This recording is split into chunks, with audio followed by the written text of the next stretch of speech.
Hello students, स्वागत है आप सभी का आज की एक और नई वीडियो में। उम्मीद है आप सभी बच्चे अपनी वार्षिक परीक्षा की तैयारी बेहद अच्छे से कर रहे होंगे। यहाँ पर आज की इस वीडियो में मैं आपको कक्षा 8वीं वार्षिक परीक्षा विषय विज्ञान का पेपर बताने वाली हूँ। इस वीडियो के माध्यम से हम विज्ञान पेपर के उन सभी प्रश्नों को देखेंगे जो आपसे हर साल आपकी परीक्षा में पूछे जाते हैं। तो वीडियो को ध्यान से देखिएगा, क्योंकि वीडियो में मैं आपको सभी प्रश्नों के उत्तर को भी बताने वाली हूँ। वीडियो को बिल्कुल भी स्किप ना करें और ध्यान से ज़रूर देखें।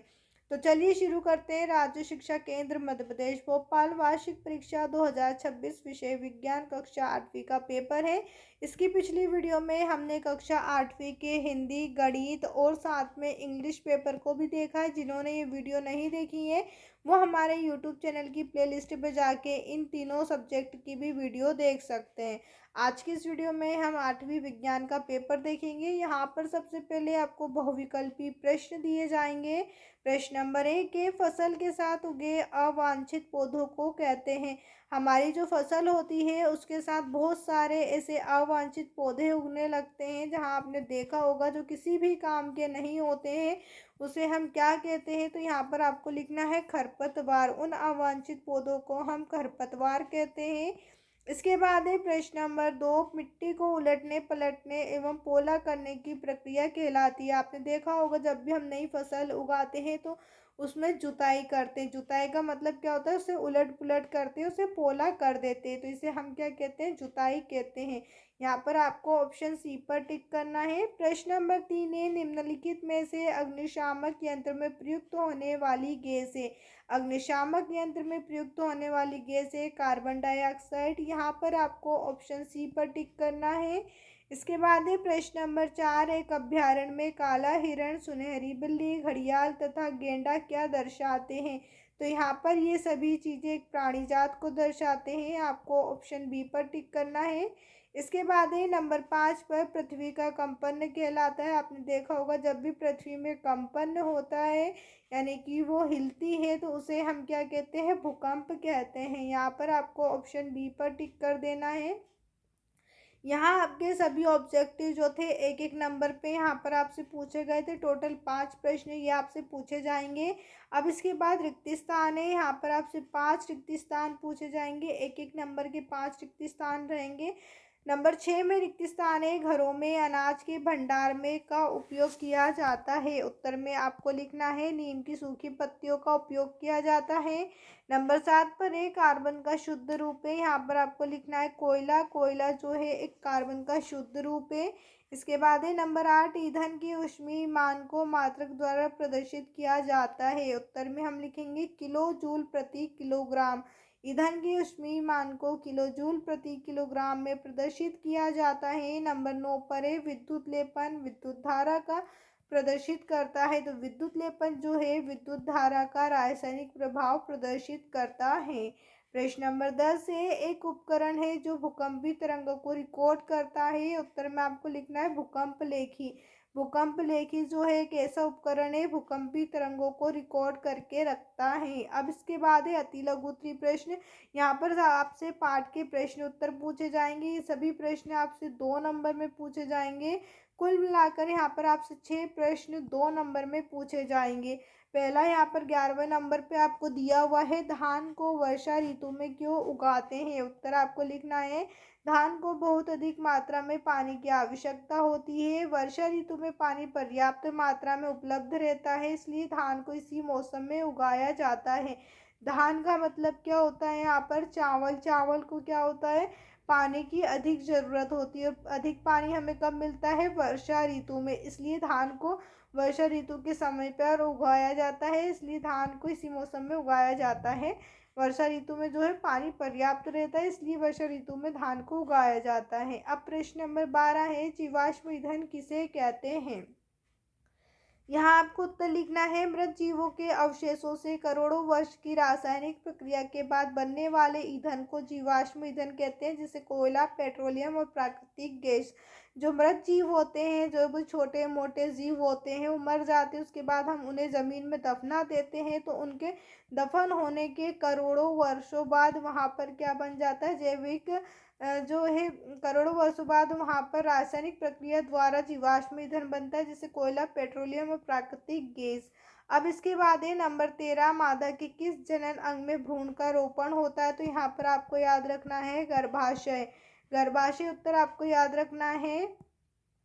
भ्रूण का रोपण मादा के गर्भाशय में होता है। इसके बाद है प्रश्न नंबर 17, पीयूष ग्रंथि किस प्रकार की ग्रंथि है और यहाँ शरीर में कहाँ स्थित रहती है? तो पीयूष ग्रंथि जो है वो एक अंतःस्रावी ग्रंथि है। आपको पहला याद रखना है अंतःस्रावी ग्रंथि है, इसे मास्टर ग्रंथि कहते हैं और यह मस्तिष्क के निचले हिस्से में होती है। यहाँ हमारे सर के कौन से हिस्से में होती है? निचले हिस्से में होती है। सबसे पहले आपको याद रखना है पीयूष ग्रंथि एक अंतःस्रावी ग्रंथि है, इसे मास्टर ग्रंथि कहते हैं और यह मस्तिष्क के निचले हिस्से में होती है।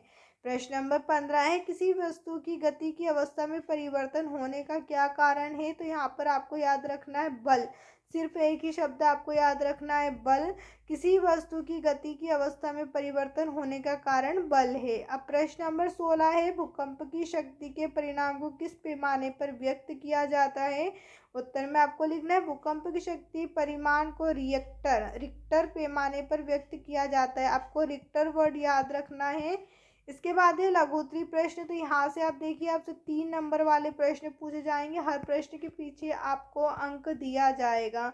प्रश्न नंबर 17 है, इसे करने से पहले अगर अभी तक आपने हमारे इस यूट्यूब चैनल को सब्सक्राइब नहीं किया है तो चैनल को सब्सक्राइब कर दीजिए, जिससे आने वाली जो भी अगली पेपर की वीडियो होगी वो सबसे पहले आप ही को मिलेगी। और साथ में इस वीडियो को लाइक करके अपने बाकी सभी दोस्तों के साथ भी शेयर कर दीजिए।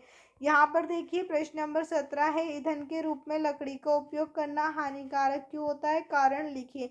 ईंधन के रूप में हम जब भी लकड़ी का उपयोग करते हैं तो उससे धुआं निकलता है। धुएं से क्या होता है? वायु प्रदूषण होता है और हमें सांस लेने में भी समस्या होती है, जिससे बीमारियों का भी खतरा होता है। तो इस प्रकार यहाँ पर आपको उत्तर बताना है। लकड़ी का जलना हानिकारक है क्योंकि इसमें बहुत अधिक धुआं निकलता है जो प्रदूषण फैलाता है और श्वसन संबंधित बीमारियां पैदा करता है। नंबर 2, लकड़ी प्राप्त करने के लिए पेड़ों को काटना पड़ता है, जिससे वनों की कटाई होती है। भाई लकड़ी हम कहाँ से लेंगे? पेड़ काट कर। जब हम ही खुद पेड़ों को काट देंगे तो क्या होगा? वनों की कमी होगी। लकड़ी का पूर्ण दहन नहीं होता, जिससे ऊर्जा की हानि होता है। तो यहाँ पर आपको तीनों चीज़ें याद रखनी है। अब इसके बाद है प्रश्न नंबर 18, क्या होगा यदि मिट्टी की ऊपरी परत अनावरित हो जाए? यदि मिट्टी की ऊपरी परत हट जाएगी तो क्या होगा? तो मिट्टी में जो होते हैं कुछ पोषक तत्व होते हैं। मिट्टी में क्या होते हैं?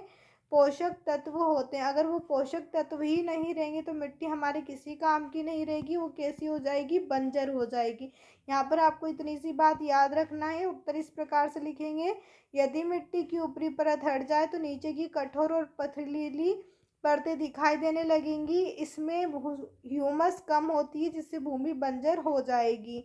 अगला प्रश्न है नंबर 19, आंतरिक निषेचन एवं बाह्य निषेचन में अंतर लिखिए। तो यहाँ पे मैं आपको ओरल एक बार समझा देती हूँ। देखिए आंतरिक जो होता है वो शरीर के अंदर होता है और बाह्य से आपको याद रखना है शरीर के बाहर होता है। अ से आंतरिक याद रहना चाहिए, अंदर होता है, और बाह्य से बाहर याद रहना चाहिए कि बाहर निषेचन होता है। यहाँ शरीर के अंदर होता है, शरीर के बाहर होता है। दूसरा पॉइंट यहाँ पर आपको याद रखना है कि इसमें जो भ्रूण होता है वो सुरक्षित रहता है। भ्रूण कैसा रहता है? सुरक्षित रहता है। और बाह्य निषेचन में क्या होता है? भ्रूण असुरक्षित रहता है। यहाँ पर आपको असुरक्षित याद रखना है, असुरक्षित रहता है। उदाहरण में आप यहाँ पर लिख सकते हैं, जैसे मानव, गाय, ये आपके उदाहरण रहेंगे। इसमें आप लिख सकते हैं मेंढक, ये यहाँ पर आपके बाह्य निषेचन के उदाहरण रहेंगे। यहाँ पर मैंने इसका उत्तर इस तरीके से लिखा हुआ है, आप इसे भी लिख सकते हैं। हाँ, मैंने आपको अच्छे से समझाया ताकि एग्जाम में आपसे कोई गलती ना हो। तो देखिए पहला अंतर है हमारा, आंतरिक निषेचन मादा शरीर के अंदर होता है, जैसे मैंने बताया था कि हाँ अंदर होता है, और बाह्य निषेचन शरीर के बाहर होता है। तो यहाँ आपको बाह्य से याद रखना है, बाहर होता है। नंबर दूसरा है आंतरिक निषेचन भ्रूण शरीर के अंदर होने के कारण अधिक सुरक्षित रहता है। यहाँ पर मैंने आपको बताया था भ्रूण सुरक्षित रहता है, तो आपको इतना याद रखना है भ्रूण सुरक्षित रहता है। और जबकि बाह्य निषेचन में भ्रूण जो है असुरक्षित रहता है। ये चीज़ भी मैंने आपको यहाँ बताई थी। अब इसके बाद है तीसरा, आंतरिक निषेचन के उदाहरण मैंने आपको मानव गाय बताए थे, तो यहाँ पर आप लिख सकते हैं मनुष्य, गाय, कुत्ता और मुर्गी, ये आंतरिक निषेचन के उदाहरण है। बाह्य निषेचन के मेंढक, मछली और स्टार फिश है। उम्मीद है आपको इतना सा प्रश्न अच्छे से समझ में आ गया होगा। अब इसके बाद है प्रश्न नंबर 20, मनुष्य में लिंग निर्धारण को समझाइए। यहाँ पर हम देखेंगे लिंग निर्धारण कैसे होते हैं। उत्तर है, मनुष्य की कोशिकाओं में 23 जोड़े गुणसूत्र होते हैं। 23वां जोड़ा लिंग गुणसूत्र एक्स और वाई होता है। मनुष्य में कितने जोड़ी होते हैं? 23 जोड़ी होते हैं। 23वां कौन सा रहता है? एक्स और वाई होता है। स्त्री में एक्स एक्स गुणसूत्र होते हैं। स्त्री में कौन से होते हैं? एक्स एक्स गुणसूत्र होते हैं। और पुरुष में कौन से होते हैं? एक्स वाई होते हैं। यहाँ पर लिखा है, देखो, पुरुष में एक्स वाई गुणसूत्र होते हैं। जब एक्स गुणसूत्र वाला शुक्राणु अंडाणु से मिलता है, जब एक्स गुणसूत्र अंडाणु से मिलेगा तो लड़की पैदा होगी, और जब वाई गुणसूत्र मिलेगा तो क्या होगा? लड़का होगा। अगर एक्स एक्स मिलेगा तो लड़की होगी, और एक्स वाई मिलेगा तो कौन सा होगा? लड़का होगा। इस प्रकार जो है मनुष्य में लिंग का निर्धारण होता है। जब वाई गुणसूत्र वाला शुक्राणु मिलता है तो लड़का पैदा होता है। इस प्रकार मनुष्य में जो है लिंग निर्धारण होता है। इसके बाद है प्रश्न नंबर 21, नीचे दिए गए बलों के एक एक उदाहरण दीजिए।